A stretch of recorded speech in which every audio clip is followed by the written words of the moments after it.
여러분의 그 정성이 오히려 식물을 죽일 수 있다고 말씀드린다면 어떠시겠습니까? 상상해 보세요. 쌀쌀한 11월의 어느 날 정원에 나갑니다.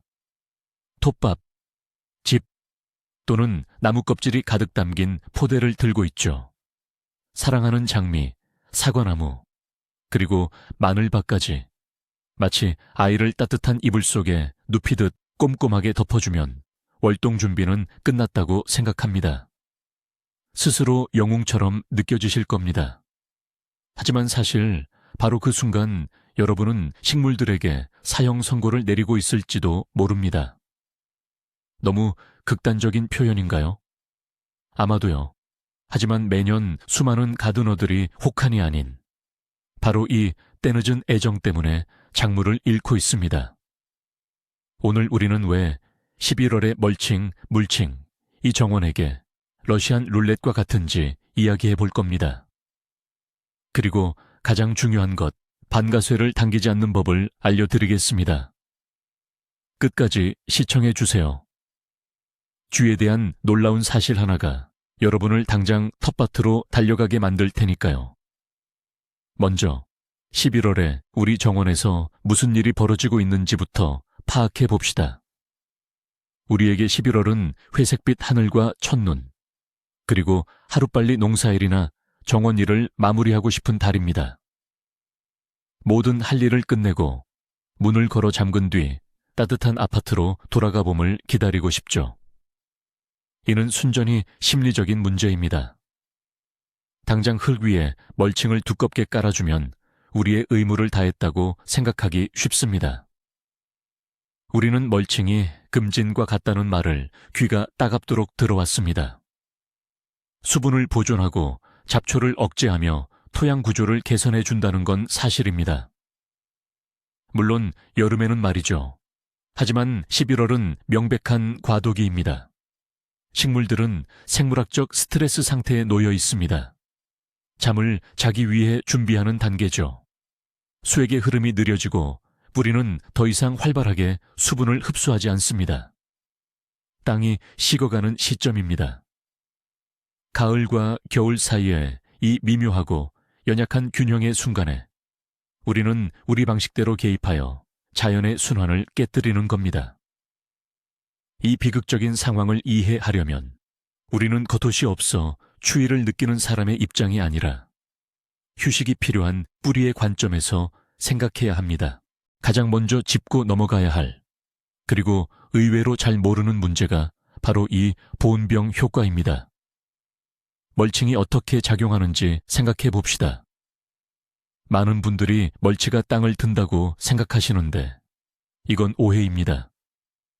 멀치는 난방 장치가 아니기 때문에 땅을 덮이지 못합니다. 그저 단열을 해줄 뿐입니다. 멀칭은 보온병 마개처럼 작동합니다. 보온병에 뜨거운 차를 넣으면 계속 뜨겁고 얼음물을 넣으면 계속 차가운 것처럼요. 흙도 마찬가지입니다. 11월 초만 해도 땅속은 아직 따뜻한 경우가 많습니다. 10월 동안 축적된 열이 남아있기 때문이죠. 이때 아직 따뜻한 땅을 두꺼운 멀치층으로 덮으면 그 열을 완전히 가둬버리는 셈이 됩니다. 이거 좋은 거 아니야? 라고 생각하실 수 있지만 아닙니다. 이건 재앙입니다. 식물의 뿌리는 아직 따뜻하네? 겨울이 안 왔구나. 굳이 동면에 들어갈 필요가 없겠어 라는 신호를 받게 됩니다. 식물은 조직 내 귀중한 양분, 당분을 비축하는 대신 계속해서 호흡하고 뿌리를 성장시키는데 에너지를 낭비합니다. 그러다가 갑자기 영하 20도에 이르는 강추위가 닥칩니다. 식물은 전혀 준비가 안 되어 있죠. 긴장이 완전히 풀린 상태입니다. 결국 조직이 파열되는 일이 벌어집니다. 땅을 따뜻하게 하려다가 결과적으로는 식물의 생체 시계를 완전히 망가뜨린 꼴이 되는 겁니다. 두 번째로 사람들이 간과하는 핵심은 바로 수분 문제입니다. 대부분의 지역에서 11월은 비가 오고 젖은 눈이 내리고 안개가 짙게 끼는 달입니다. 토양은 이미 수분으로 과포화 상태죠. 여기에 꾹꾹 눌린 두꺼운 낙엽이나 톱밥층을 위에 덮었다고 상상해 보세요. 아래에서는 무슨 일이 벌어질까요? 땅 밑은 순식간에 진흙탕이 됩니다. 바람을 통해 증발되어야 할 수분이 그 안에 완전히 갇혀버리는 겁니다. 뿌리목, 즉 지제부는 대부분의 식물, 특히 과일나무와 장미에게 가장 취약한 부위입니다. 이 부분이 적고 통풍이 안 되는 물질과 계속 접촉하게 되면 과습으로 인한 뿌리 썩음 현상이 시작됩니다. 이것은 얼어 죽는 것이 아니라 산채로 썩어 들어가는 것입니다. 이듬해 봄 덮개를 걷어냈는데 줄기 밑동이 까맣게 변한 것을 보고 놀라실 겁니다. 분명히 잘 덮어줬는데 왜 죽었지? 하고 말이죠. 그 이유는 바로 11월에 덮어둔 멀칭이 너무 오래 유지된 축축한 찜질팩처럼 작용했기 때문입니다. 자, 이제 식물보다 여러분의 멀칭을 더 기다리는 존재에 대해 이야기해 봅시다. 바로 들쥐입니다. 들쥐들에게 가을은 겨울을 날 보금자리를 찾는 이사철이죠.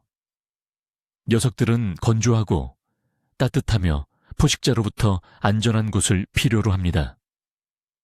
11월 어린 사과나무 주변에 정성껏 깔아둔 지피나 건초 더미는 그들에게는 5성급 힐튼 호텔이나 마찬가지입니다. 땅이 아직 얼지 않아 쥐들이 활발하게 움직일 때 너무 일찍 멀칭을 해버리면 쥐들은 이 아늑한 보금자리에 기쁘게 입주합니다. 그리고 겨울에 배가 고파지면 뭘 먹을까요? 네, 맞습니다. 바로 여러분이 심은 묘목의 부드러운 껍질입니다. 두꺼운 멀칭층 아래에서 쥐들은 완벽한 안전함을 느끼죠. 녀석들은 나무 껍질을 둥글게 갉아먹는 환상박피를 시도하여 결국 나무를 고사시킬 수 있습니다. 하지만 땅이 이미 단단하게 얼어붙은 후에 멀칭을 하면 쥐들은 이미 다른 피난처를 찾았거나 굴 깊숙이 숨어 있을 때이므로 묘목이 피해를 입을 위험을 크게 줄일 수 있습니다. 네 번째는 바로 토양의 호흡입니다. 맞습니다. 흙도 숨을 쉽니다.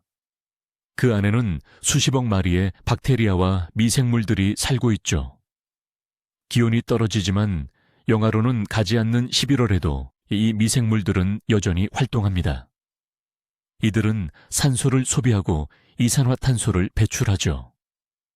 만약 땅을 무겁고 축축한 층, 예를 들어 퇴비나 밀도 높은 피트모스로 덮어버리면 산소 공급을 완전히 차단하게 됩니다. 산소가 부족한, 즉 무산소 환경에서는 전혀 다른 박테리아, 바로 병원성 세균들이 번식하기 시작합니다. 발효와 부패 과정이 시작되는 것이죠. 건강한 토양 생물군 대신 여러분 스스로가 뿌리 썩은 병을 만들어내는 공장을 짓는 셈입니다. 뿌리는 질식합니다. 겨울철에도 적은 양이지만 공기가 필요한 거죠.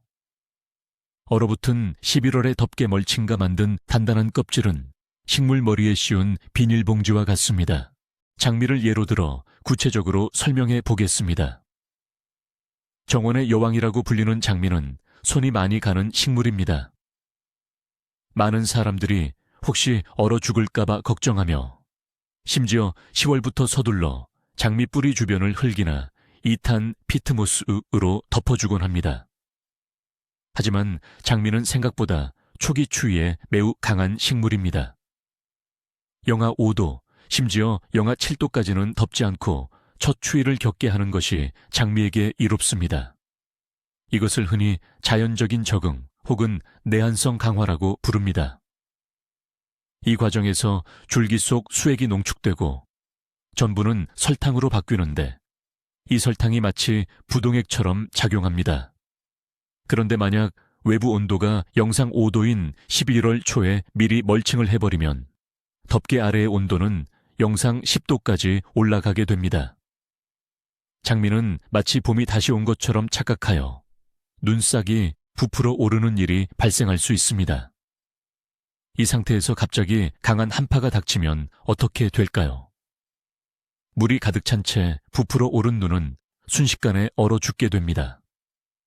줄기는 물이 얼어 부피가 팽창하면서 터져버립니다. 이것이 바로 동해, 동하의 냉해입니다.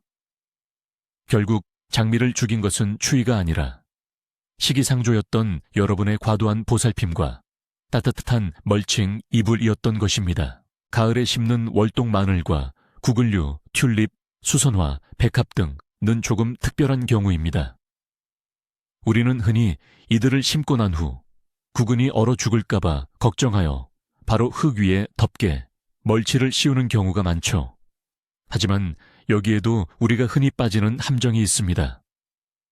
따뜻한 땅에 심고 따뜻한 덮개를 씌운 마늘은 뿌리를 너무 활발하게 발달시키며 심각하게는 눈이 오기 전에 푸른 싹을 틔울 수도 있습니다. 만약 5cm 정도 싹이 올라온 상태에서 갑자기 강한 추위가 닥치면 그 싹은 그대로 얼어버립니다. 봄이 되었을 때 이 식물은 의미 없는 가을 성장에 영양분을 낭비했기 때문에 약해진 상태로 나오게 되죠. 물론 구글류를 위한 멀칭은 필수적입니다. 하지만 멀칭은 따뜻함을 가두는 것이 아니라 냉기를 가두는 역할을 해야 합니다. 그러므로 멀칭 재료는 흙의 표면이 이미 서리로 단단하게 굳어진 후에만 덮어줘야 합니다. 재료에 대해 이야기해 봅시다. 바로 낙엽입니다. 떨어진 낙엽은 구하기 가장 쉬운 재료이며 많은 분들이 이것을 긁어모아 11월쯤 관목 아래에 덮어두곤 합니다. 그런데 여러분은 어떤 종류의 낙엽을 사용하시나요? 만약 그 낙엽이 열매를 맺는 과실수에서 떨어진 것이라면 99%의 확률로 검은 별 문우병, 흑성병, 흰가루병, 그리고 다른 곰팡이, 포자가 묻어 있을 수 있습니다. 이런 낙엽으로 뿌리를 덮으면 다음 시즌을 위한 완벽한 병원균 배양 환경, 즉 인큐베이터를 만드는 셈입니다. 게다가 젖은 낙엽, 특히 단풍나무나 자작나무 잎은 뭉쳐서 공기가 통하지 않는 딱딱하고 빽빽한 매트처럼 변하는 성질이 있습니다. 이렇게 변한 매트는 공기를 막고 습기만 잔뜩 머금게 되죠. 이런 낙엽 카펫 아래에서는 곰팡이와 균류 감염이 번식하기 완벽한 조건이 됩니다. 정말로 낙엽을 사용해야 한다면 반드시 완전히 마른 상태여야 하며 덮어주는 작업 역시 날씨가 건조할 때만 해야 합니다. 그리고 가능하다면 잘 썩지 않는 참나무 도토리, 잎을 사용하는 것이 가장 좋습니다. 자, 이제 침엽수에 대한 이야기를 해보겠습니다. 측백나무, 향나무, 그리고 작은 전나무들 말이죠. 이 나무들 역시 겨울을 대비해 종종 피트모스나 우드칩으로 덮어주는 경우가 많은데요. 침엽수의 가장 큰 문제는 사실 추위 때문이라기보다는 봄철의 수분 부족, 즉 건조에 있습니다. 그런데 가을에 하는 멀칭을 잘못하면 오히려 독이 될 수도 있다는 것을 아셔야 합니다. 만약 11월에 젖은 멀칭 재료로 침엽수의 뿌리목 지재부를 덮어버리면 나무 껍질이 물러지기 시작합니다. 침엽수는 이 뿌리목 부분의 습해에 매우 취약한데요. 만약 그 부분의 껍질이 벗겨지면 나무는 결국 죽게 되고 이때는 손 쓸 방법이 없습니다. 우리는 봄이 되면 갈색으로 변해 죽은 측백나무를 자주 보는데 보통 햇볕에 다 죽었다고 생각하기 쉽습니다. 하지만 자세히 살펴보면 문제가 줄기의 가장 아랫부분에서부터 시작되었다는 사실을 알게 됩니다. 이는 바로 부적절하고 너무 이른 시기에 밀도가 높은 습한 멀칭 재료를 사용했기 때문인 경우가 많습니다. 그렇다면 딸기는 어떨까요? 바로 재배하는 밭딸기 말입니다.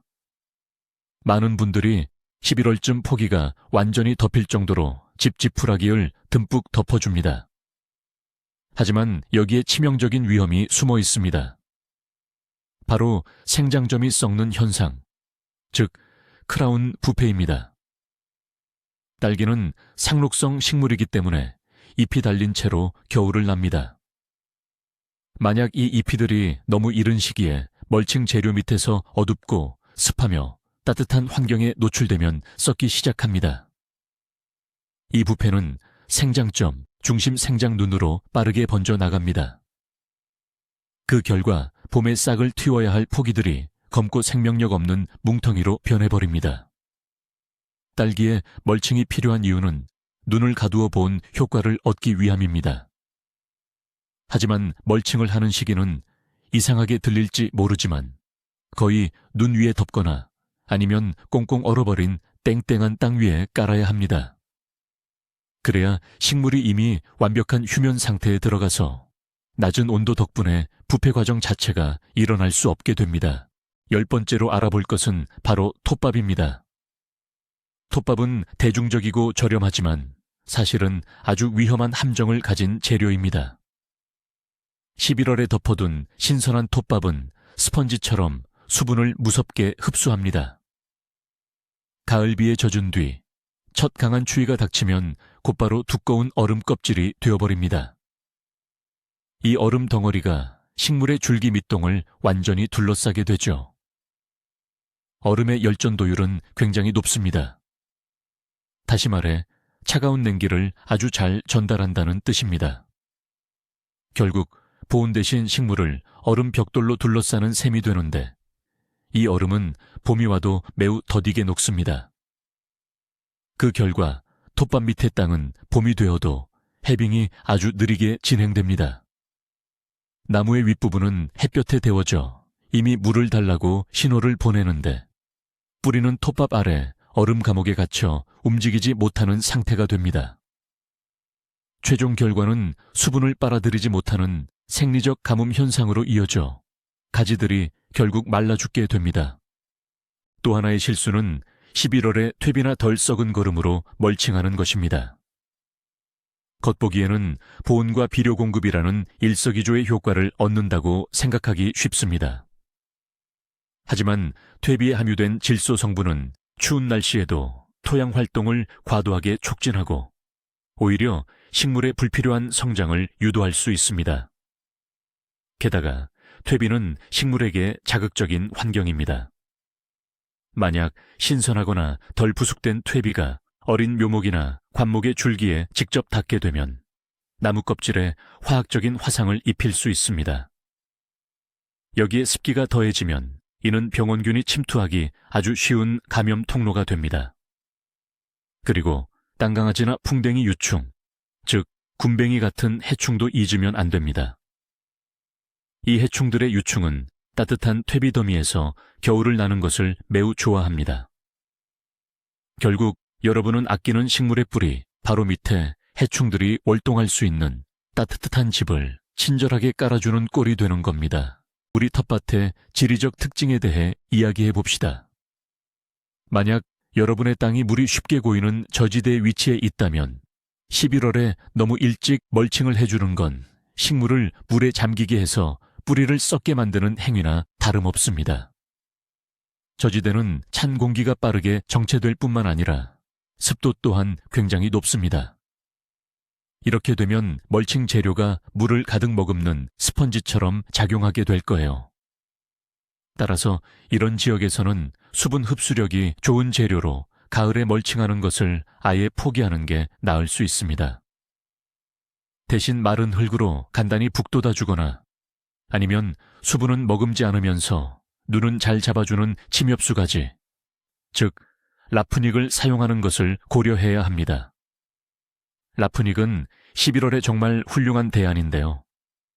잎이 뾰족하고 거칠어서 쥐들이 싫어하고 쥐 퇴치 효과, 통풍이 잘 되기 때문에 습해를 막아줍니다. 게다가 가을철에 혹시 모를 땅의 과열까지도 방지해주는 장점이 있습니다. 가장 중요한 건 바로 기온이죠. 많은 분들이 달력을 보고 11월이 됐으니 이제 덮을 때다라고 생각하시죠. 하지만 달력은 믿을 게 못 됩니다. 온도계와 날씨 예보를 살펴봐야 하죠. 낮 기온이 섭씨 5도고 밤 기온이 0도라면 멀칭은 아직 너무 이릅니다. 모스크바 근교든 시베리아든 지역을 불문하고 마찬가지입니다. 작업 시작을 알리는 핵심 신호는 바로 지속적으로 영하를 유지하는 기온입니다. 땅이 단단하게 얼어붙어 껍질이 생길 때입니다. 밭을 밟았을 때 쑥 들어가지 않고 깡깡 소리가 날 때를 말합니다. 일반적으로 이는 일평균 기온이 며칠간 영하 5도 정도를 유지할 때 나타납니다. 바로 이때가 멀칭을 시작할 수 있는 청신호입니다.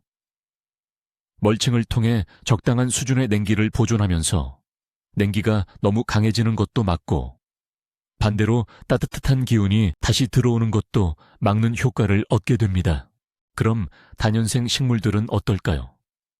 예를 들어 호스타, 작약, 아스틸베 같은 것들 말이죠. 우리는 이 식물들의 줄기나 잎을 자른 후 곧바로 심은 자리를 덮어주곤 합니다. 이때 지표면 가까이에 있는 갱신눈, 레뉴얼 버스를 잃을 위험이 있습니다. 비가 많이 오는 11월에 젖은 흙이나 토탄 피트모스 등으로 덮어버리면 과습으로 인해 눈이 썩거나 무를 수 있기 때문입니다. 줄기를 약간의 그루터기처럼 남겨두는 것이 좋습니다. 이 그루터기가 눈을 잡아주는 역할을 하도록 하고 표토가 완전히 얼어붙은 후에 멀칭하는 것이 훨씬 안전합니다. 기억하세요. 눈이야말로 가장 훌륭한 멀칭 재료입니다. 우리가 사용하는 인위적인 멀칭의 역할은 눈을 대체하는 것이 아니라 눈이 잘 쌓이고 그 자리에 오래 머물도록 돕는 것입니다.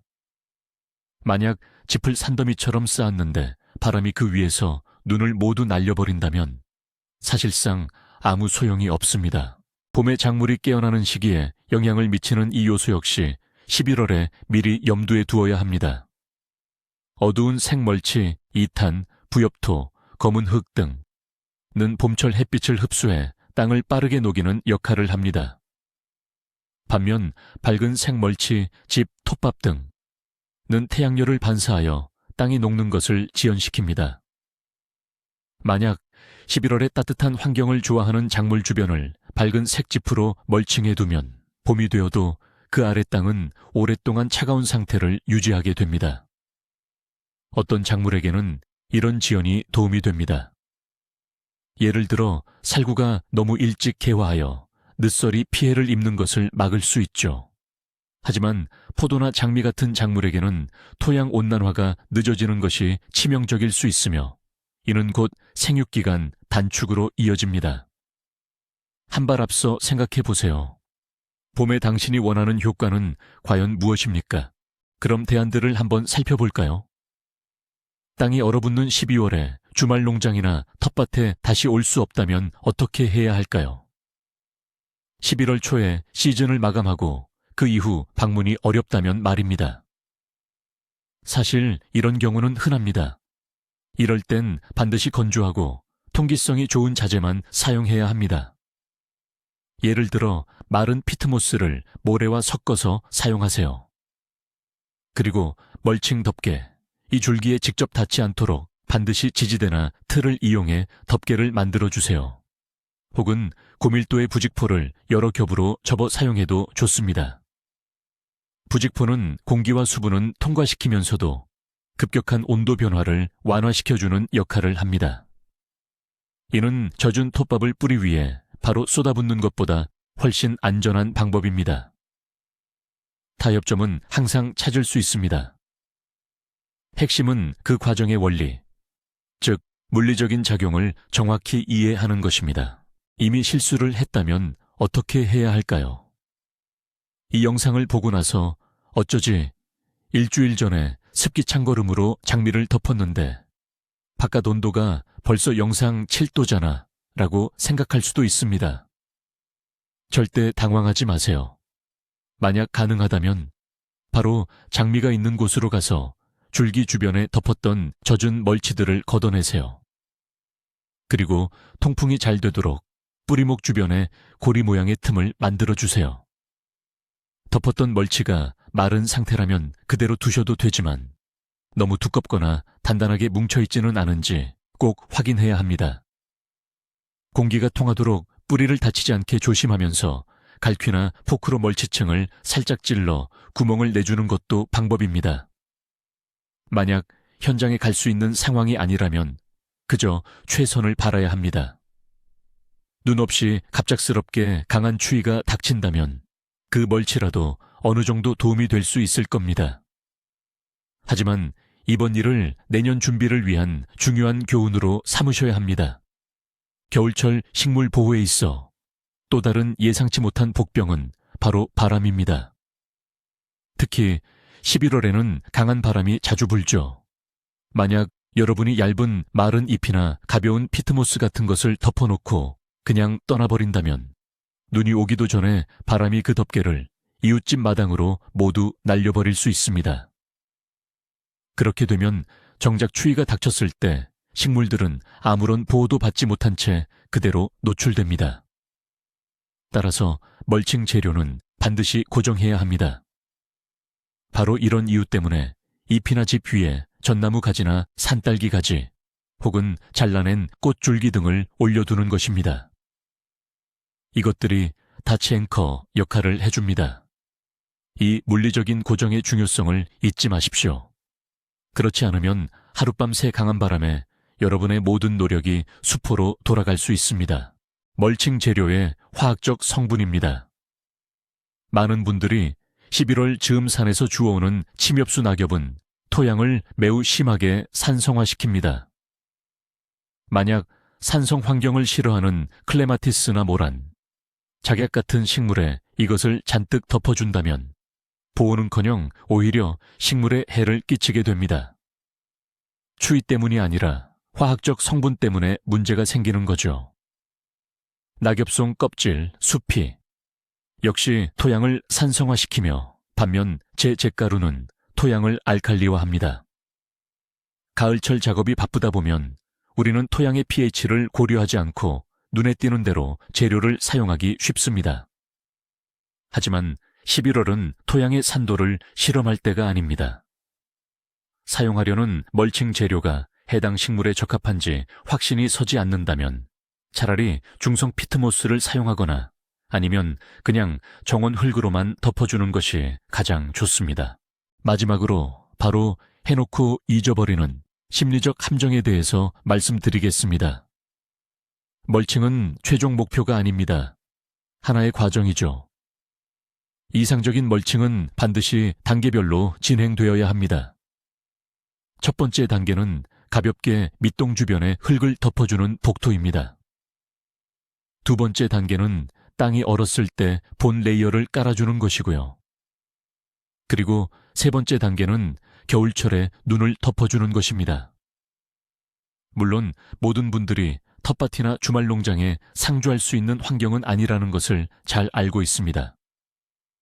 하지만 좋은 결과를 원하신다면 내 휴가 일정에 맞추는 것이 아니라 자연의 리듬에 맞춰 움직여야 합니다.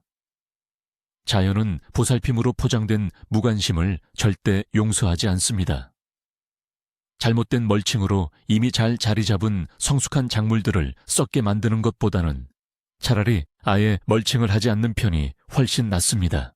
자, 이제 가을 정원 관리에 대한 여러분의 생각을 완전히 뒤집을 수도 있는 핵심 내용을 정리해 보겠습니다. 11월에 하는 멀칭은 무조건 좋다가 아닙니다. 미숙한 손에 들린 무기는 오히려 독이 될 수 있는 아주 강력한 도구죠. 성공의 핵심 비결은 간단합니다. 바로 인내심입니다.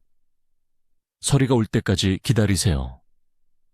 달력 속의 겨울이 아닌 땅이 실제로 꽁꽁 얼어 발로 밟았을 때 쨍 소리가 날 정도로 단단해져야 합니다. 그래야만 토양 속의 수분을 확실히 가두고 뿌리가 안정적으로 겨울을 날 수 있는 보온 상태를 만들 수 있습니다. 여러분의 식물에게 독이 되는 호의를 베풀지 않도록 조심하세요. 뿌리 주변에 습지, 진흙을 만들지 말고 설치류, 제위들에게 먹이 창고를 제공하지 마세요. 특히 땅이 식어야 할 시기에 억지로 땅을 덮이려고 해서도 안 됩니다. 끝까지 시청해 주셔서 감사합니다. 바라건대 이 영상이 이번 겨울 단지 한두 그루의 장미나 사과나무뿐 아니라 여러분의 소중한 식물들을 지켜줄 수 있기를 바랍니다. 만약 이 정보가 유용했다면 바로 지금 좋아요를 누르고 채널을 구독해 주세요. 곧 다가올 봄맞이 준비를 위한 중요한 이야기들이 많이 남아 있습니다. 자, 이제 여러분께 질문 하나 드릴게요. 혹시 봄이 되었을 때 식물들이 덮어놓은 멀칭 속에서 쪄서 상해버린 경험은 없으신가요? 여러분은 평소 언제쯤 어떤 재료로 식물을 덮어주는지 댓글로 남겨주세요. 여러분의 경험이 다른 분들이 실수를 피하는데 큰 도움이 될 수 있습니다. 다음 영상에서 다시 만나요. 여러분의 정원이 완벽하게 겨울을 날 수 있기를 응원합니다.